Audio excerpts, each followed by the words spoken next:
අයිබෝවන් කියලා පිළිගන්නවා අදත් අපේ IM සිනවා YouTube channel එකට.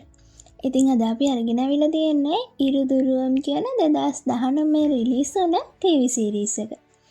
IMDb ratings වල 10න් 8 කාගයක් ලබාගෙන තියෙන මේ Tamil thriller movie එක අභිරහස් ඝාතන දාමයක් කොට තමයි ගෙතෙන්නේ. මේ series එකේ episodes 9ක් තියෙනවා. ඒ අතරින් අද අපි ඔයාලට අරගෙන ආවේ පළවෙනි episodes 5 මොකද වෙන්නේ කියලා. එහෙනම් වැඩි කතා ඕන්න අපි යන්කො වීඩියෝ එකට.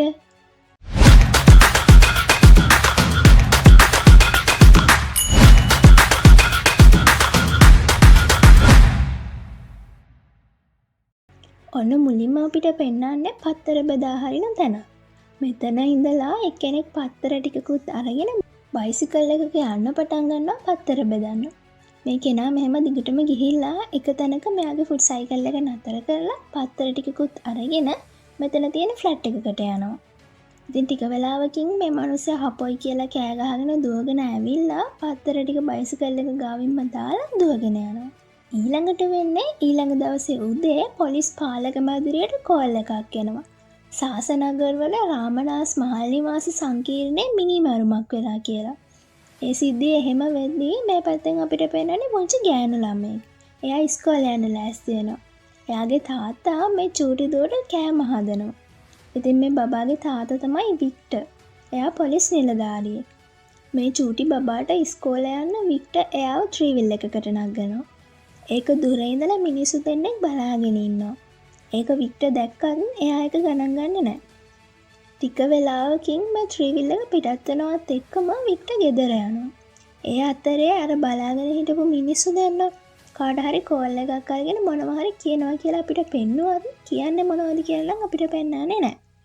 ඒ අතරේ වික්ටර් ගෙදර ඇවිල්ලා එයාගේ වයිෆ්ගේ ෆොටෝස් දිහා බලාගෙන ඉද්දි එයාලා දෙන්න මේ චූටි බබා එක ගෙදර සතුටින් හිටපු හැටි වික්ටර්ට මතක් වෙනවා. මේ වෙලාවේදී වික්ටර් එයාගේ ගෙදර තියෙන රහස් කාමරයකට යනවා.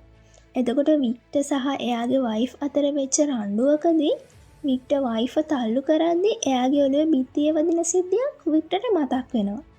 වික්ටර් මෙහෙම කල්පනා කර ඉද්දී වික්ටර්ට පොලිසියේ ඉහළ නිලධාරියෙක්ගෙන් කෝල් එකක් එනවා. අපිට අර කතාව පටන් ගන්නකොටම පෙන්නපු මිනිමරුව. ඒ මිනිමරුව බාරගන්න කියලා තමයි මේ උසස් පොලිස් නිලධාරියා වික්ටර්ට කියන්නේ. මුලින්ම වික්ටර් බෑ කිව්වත් පස්සේ ඒකට කැමති වෙලා සාසනගර වලට යනවා. එතනදී වික්ටර්ට හම්බ වෙනවා කිෂෝර් කියලා පොලිස් නිලධාරියෙක්. මෙයාලා දෙන්නත් එක්ක මිනිමරුම වෙලා තියෙන තැනට යනවා. මේ මිනිමරුම මුලින්ම දැකලා තියෙන්නේ පත්තර බෙදෙන මිනිස්සයා කියලා කිෂෝර් වික්ටර්ට කියනවා. ඔයාලට මතක ඇතිනේ අර අපිට මුලින්ම පෙන්වුවේ පත්තර බෙදෙන මිනිස්සෙක් බය වෙලා දුවනවා. අන්නේ මිනිස්සයා මේ මිනිමරුම දැකලා තමයි බය වෙලා ගිහින් තියෙන්නේ. ඊට පස්සේ වික්ටර් කිෂෝර් එක්කම එනවා මේ මිනිමරුම වෙලා තියෙන තැනට. මැරිලා තියෙන්නේ නිවේද කියලා ගෑනු ළමෙක්. නිවේදව පුටුවකට තියලා ගැට ගහලා තමයි මරලා තියෙන්නේ. නිවේදට තාත්තා නැහැ. අම්මත් පිළිකාවක් හැදිලා නැති වෙලා. නිවේද තනියම තමයි මේ ගෙදර ජීවත් වෙලා තියෙන්නේ. ඉතින් වික්ටර් වගේම කිෂෝර් නිවේද වැඩ කරපු කම්පැනි එකකට ගිහින් ඒ වගේම නිවේදගේ අසල්වැසියන් ගැන ප්‍රශ්න කරනවා. ඒත් මෙයාලට කිසිම වැදගත් හොඩුවාවක් නම් හම්බ වෙන්නේ නැහැ. නිවේදගේ ගෙදරින් කෑම කාපු පිඟන් දෙකක් වගේම ග්ලාස් දෙකක් හම්බ වෙනවා. ඒ නිසා වික්ටර් තීරණය කරනවා මේ මිනිමරුම වෙන වෙලාවේ නිවේද එක්ක තව කෙනෙක් ඉඳලා තියෙනවා කියලා. නිවේදගේ කෝල් ඩීටේල්ස් පරීක්ෂා කරපු වික්ටර් හොයාගන්නවා නිවේදට නිතරම කතා කරපු ෆෝන් නම්බර්ස් 4ක් ගැන. ඊට පස්සේ වික්ටර් කිෂෝර් මාර්ගයෙන් හොයාගන්නවා මේ නම්බර්ස් 4න් එක නම්බර එකක් ඇති ප්‍රභාකරන් කියන කෙනා මේ මිනිමරුම වුණ දවසේ මිනිමරුම වුණ ප්‍රදේශයේ ඉඳලා තියෙනවා කියලා. ඊට පස්සේ වික්ටර් තීරණය කරනවා ප්‍රභාකරන්න හොයන්න යන්න. ඒ අතරේ පොලිසියට මිනිස්සෙක් ඇවිල්ලා එක ඉන්ස්පෙක්ටර් කෙනෙක්ට කියනවා ඉන්ස්පෙක්ටර්ව හම්බ වෙන්න ඕනි කියලා. ඒත් මේ ඉන්ස්පෙක්ටර් නම් මේ මිනිස්සව ගණන් ගන්නේ නැහැ. එතකොටම වික්ටර් එනවා එළියට ප්‍රභාකරන්ව හොයන්න යන්න. ඒ වෙලාවේ මේ පොලිසියට ආපු මිනිස්සයා එකපාරටම කෑ ගහලා කියනවා සර් මම තමයි ප්‍රභාකරන් කියලා. ඉතින් ඔන්න ඔතනින් මේ සීරීස් එකේ පළවෙනි එපිසෝඩ් එක ඉවර වෙනවා. එහෙනම් අපි යන්කෝ දෙවෙනි එපිසෝඩ් එක පැත්තට. මේ එපිසෝඩ් එක පටන් ගන්නකොටම මේ වර්තමාන සිදුවීමට මාස කිහිපයකට කලින් වික්ටර් එයාගේ ගෙදර එයාගේ වයිෆ් සහ දුව එක්ක සතුටින් හිටපු හැටි අපිට පෙන්නනවා. ඊට පස්සේ තමයි ඔන්න අපි වර්තමානයට එන්නේ. මේ වෙලාවේ වික්ටර් ප්‍රභාකරන්ගෙන් ප්‍රශ්න කරද්දී දැනගන්නවා ප්‍රභාකරන්ට නිවේදාක අනියම් සම්බන්ධතාවයක් තිබුණා කියලා. ඒ වගේම නිවේදාගේ මරණය වුණ දවසේ ප්‍රභාකරන් හිටියේ නිවේදා එක්ක කියලා. ප්‍රභාකරන් වයිෆ්ට බොරු කියලා නිවේදාගේ ගෙදර ගිහින් ඉද්දී ටික වෙලාවක් ඇද්දී ප්‍රභාකරන්ට එයාගේ වයිෆ්ගෙන් කෝල් එකක් ඇවිල්ලා තියෙනවා. පුතා වැටුණා කියලා. ඒ හින්දා ප්‍රභාකරන් ඉක්මනටම ගෙදර ගිහින් තියෙනවා. මේ වෙලාවේ ප්‍රභාකරන් කියනවා එයා නිවේදාව මරුවේ නෑ කියලා. ඉතින් මේ ප්‍රශ්න කිරීම අතරට කිෂෝර් ඇවිල්ලා කියනවා හදිස්සියක් කියලා වික්ටර්ට එන්න කියලා. ඊට පස්සේ කිෂෝර් වික්ටර්ට වීඩියෝ එකක් පෙන්නනවා. ඒක බලපු වික්ටර් ඉක්මනටම නිවේදව ගැට ගහලා තිබ්බ පුටුව පරීක්ෂා කරලා බලලා වාක්‍ය දෙකක් ලියපු පොඩි කොලයක් හොයාගන්නවා. ඊට පස්සේ පෙන්නන්නේ වික්ටර්ගේ ගෙදර වෙන සිද්ධියක්. වික්ටර් ගෙදර නැති හින්දා ඔයාලට මතකද අර මුලින්ම අපිට පෙන්වුවේ වික්ටර් දිහා බලාගෙන ඉඳලා කාටද කෝල් කරපු මිනිස්සු දෙන්න? අන්න ඒ මිනිස්සු දෙන්නා වික්ටර්ගේ ගෙදරට. ඇවිල්ලා මෙයාලා මුළු ගෙදරම අවුස්සලා මොනවා හරි හොයනවා. ඊට පස්සේ අර වික්ටර්ගේ රහස් කාමරයටත් ගිහින් මොනවා හරි ෆොටෝස් අරගෙන මේ දෙන්න ගිහින් තව කෙනෙක් හම්බ වෙලා ඒ දෙන්න මේ හොයාගත්ත විස්තර ටික ඒ කෙනාට කියනවා. ඔන්න ඊළඟට අපිට පෙන්නන්නේ පොලිස් ස්ටේෂන් එකේ වෙන සිදුවීමක්. කිෂෝර් අර නිවේදව ගැට ගහලා තිබුණ පුටුවේ තිබිලා හම්බුන චිට් එකේ තිබ්බ වාක්‍ය දෙකේ තේරුම හොයනවා.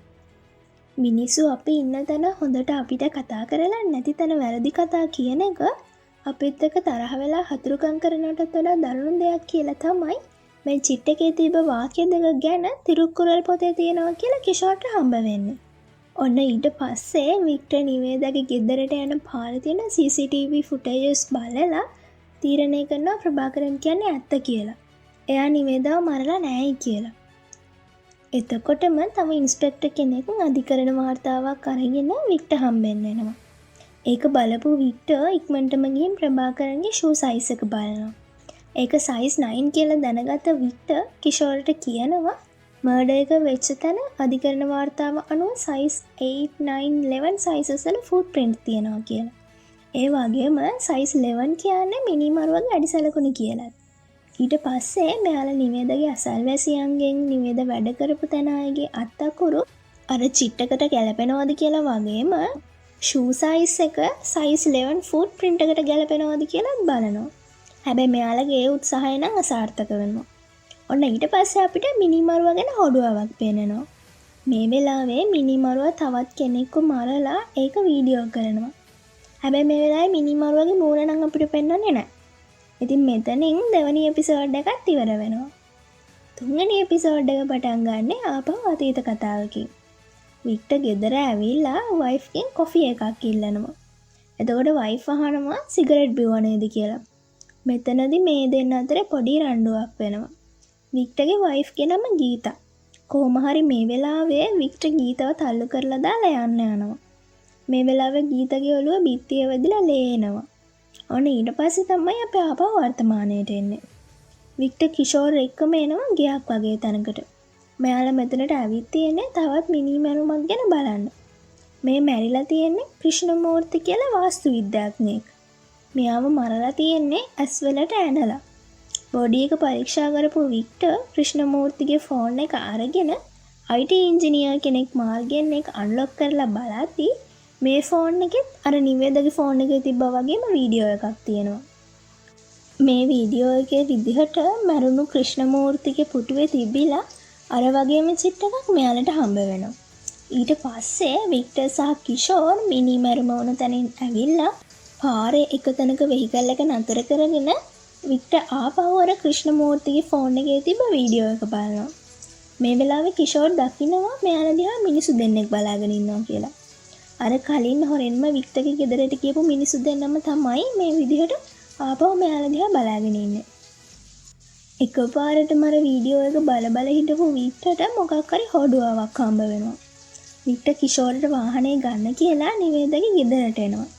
ඇවිල්ලා නිවේදා මැරිලා හිටපු විදිහටම කිෂෝර්ට වාඩි වෙලා ඉන්න කියලා මිනිමරුව නිවේදව වීඩියෝ කරපු විදිහටම වික්ටර් කිෂෝර්ව වීඩියෝ කරනවා.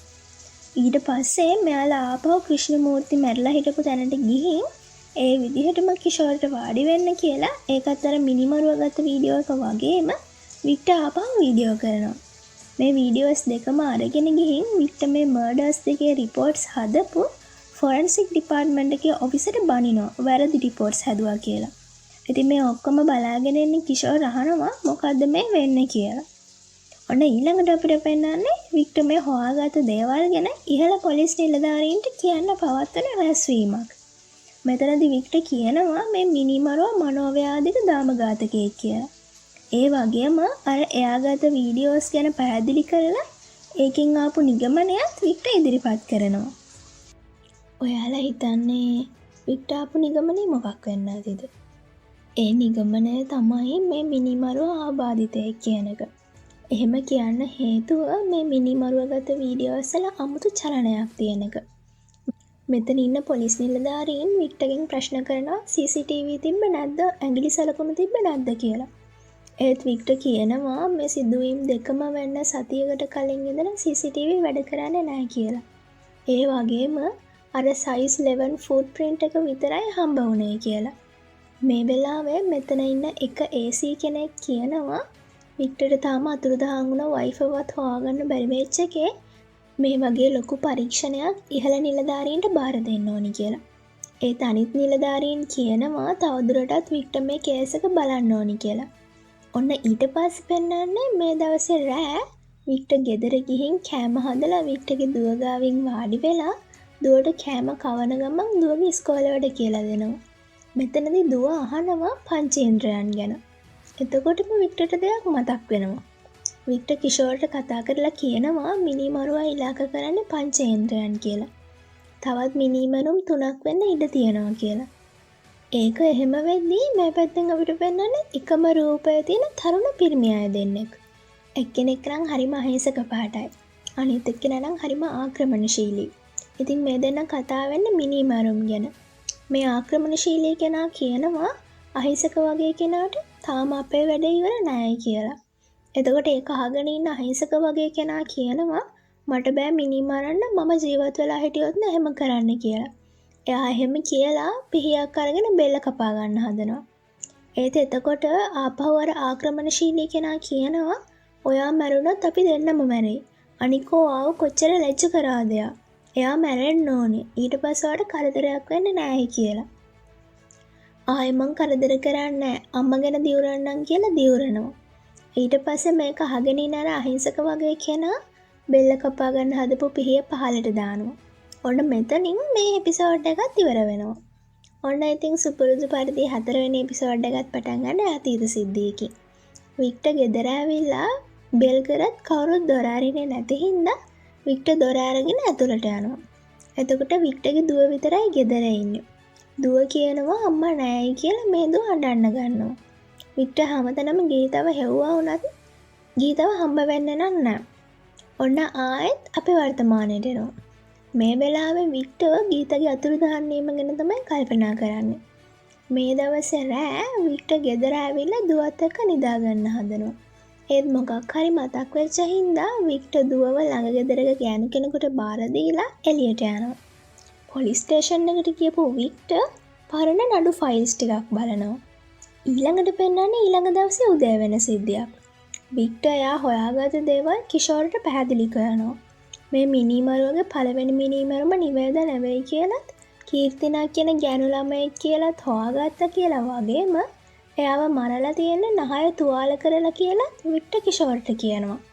මේක මේ මිනිමරුවගේ පළවෙනි මිනිමරුම නම් අනිවාර්යෙන් කොහේ හරි සාක්ෂියක් ඇති කියලා වික්ටර් විශ්වාස කරනවා. ඊට පස්සේ මෙයාලා කීර්තිනාගේ මල සිරුර හම්බ වෙච්ච තැන බලන්න යනවා. මෙතනදී බොහොම අමාරුවෙන් වික්ටර් හොයාගන්නවා අංක 6 කොටපු ගහක්.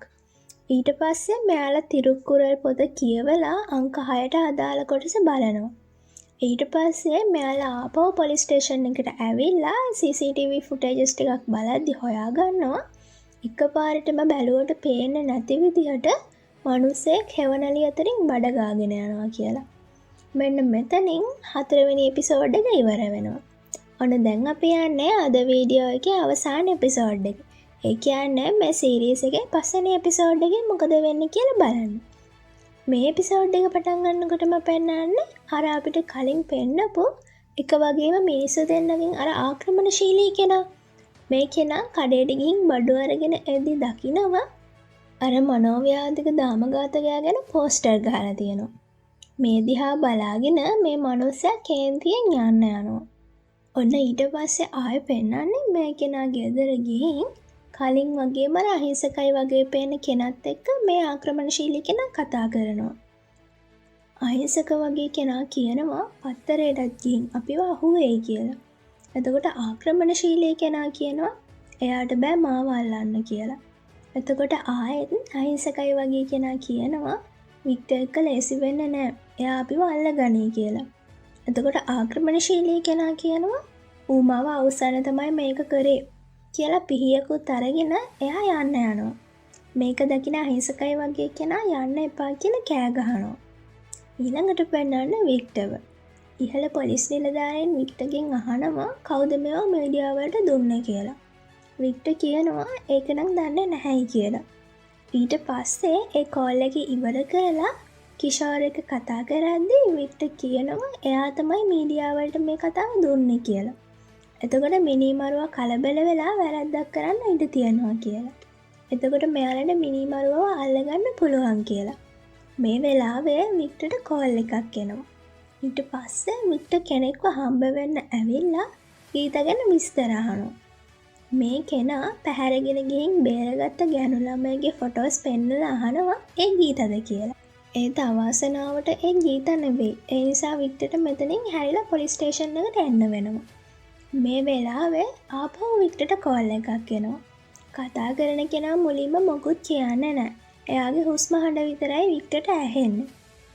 වික්ටර් කොච්චර කතා කරත් එහා පැත්තෙන් නම් කිසිම දෙයක් කියන්නේ නැහැ. ඔන්න ටිකක් වෙලා ගියාට පස්සේ ඒ කෙනා වාක්‍ය ටිකක් කියලා hina වෙනවා. මේ නම්බර් එක ට්‍රැක් කරන්න කියලා කෝල් එක ආපු තැන හොයාගත්ත වික්ටර් ඒ කෙනා හොයාගෙන යනවා. ඒත් වික්ටර් ඒ වෙනකොටත් පරක්කු වැඩි. ඒ ෆෝන් එක අයිති මනුස්සයාගේ කනට ඇනලා මරලා තමයි මේ මිනිමරුවා අර මැරුණු කෙනාගේ ෆෝන් එකෙන් වික්ටර්ට කෝල් කරලා තියෙන්නේ. මේ මැරිලා තියෙන්නේ අරිවානන්දන් කියලා පත්තර කන්තරුවක වැඩ කරපු කෙනෙක්. මේ වෙලාවෙත් වික්ටර් අරිවානන්දන්ගේ ෆෝන් එක අරගෙන මේකෙත් අර වගේ වීඩියෝ එකක් තියෙනවද කියලා පරීක්ෂා කරලා බලනවා. මේ වෙලාවෙත් වික්ටර්ට ආපහු අර කලින් මැරුණ අයගේ ළඟ තිබුණා වගේම වීඩියෝ එකක් අරිවානන්දන්ගේ ෆෝන් එකේ තිබිලත් හම්බ වෙනවා. මේ වීඩියෝ එක පරීක්ෂා කරලා බලලා වික්ටර් මේ මිනිමරුව තියලා ගියපු චිත් එක හොයාගන්නවා. ඊට පස්සේ වික්ටර් එයාගේ ඉහළ නිලධාරියත් එක්කම ආපහු එනවා මේ මිනිමරුම වෙච්ච තැනට. ඒත් මේ වෙලාවේ වික්ටර්ගේ ඉහළ නිලධාරියා කියනවා මේ නඩුවෙන් වික්ටර්ව අයින් කරලා කියලා. නඩුවට අදාළ ලිපිගොනු ටික හෙට ඇවිල්ලා බාර දෙන්න කියලා. මේ අතරේ මීඩියා එකෙනුත් මෙයාලට ලොකු ප්‍රෙෂර් එකක් එනවා. ඊට පස්සේ ඔයාලට මතකද අර වික්ටර් මේ නඩුව ගැන කියන්න කැඳවපු රැස්වීමේදී මේ නඩුවෙන් වික්ටර්ව අයින් කරන්න ඕනි කියපු AC. අන්න එයා මෙතනට ඇවිල්ලා වික්ටර්ට කියනවා වික්ටර් තවත් විඳවන්න ඕනි මේ පටන් ගැනීම විතරයි බලාගෙන ඉන්න කියලා. ඊට පස්සේ මේ AC යන්න යනවා. ඊට පස්සේ වික්ටර් ගෙදර යනවා. ඒත් ආර නිින්ද යන්නේ නැහැ. ඒ නිසා වික්ටර් ආපහු පොලිස් ස්ටේෂන් එකට ඇවිල්ලා මුල ඉඳලා මේ කේස් එක අධ්‍යයනය කරන්න පටන් ගන්නවා. ඔන්න ඔහොම තමයි මේ එපිසෝඩ් එක ඉවර වෙන්නේ. ඉතින් ඔයා හිතන්නේ මේ දාමඝාතකයා ගැන වික්ටර්ට හොයාගන්න පුළුවන් නේද? ඒ දාමඝාතකයා කවුරු වෙන්න පුළුවන්ද කියලා ඔයාලට අදහසක් තියෙනවද? එහෙනම් අනිවාර්යෙන් අමතක නොකර කමෙන්ට් එකක් දාගෙන යන්න ඕන හොඳද? මේ අභිරහස් ඔක්කොටම උත්තරත් අරගෙන ඊළඟ එපිසෝඩ්ස් 4ක් අපි ඉක්මනටම අරගෙන එනවා. එතකන් ඔයාලා අපේ channel එක subscribe කරලා තියාගන්නකෝ.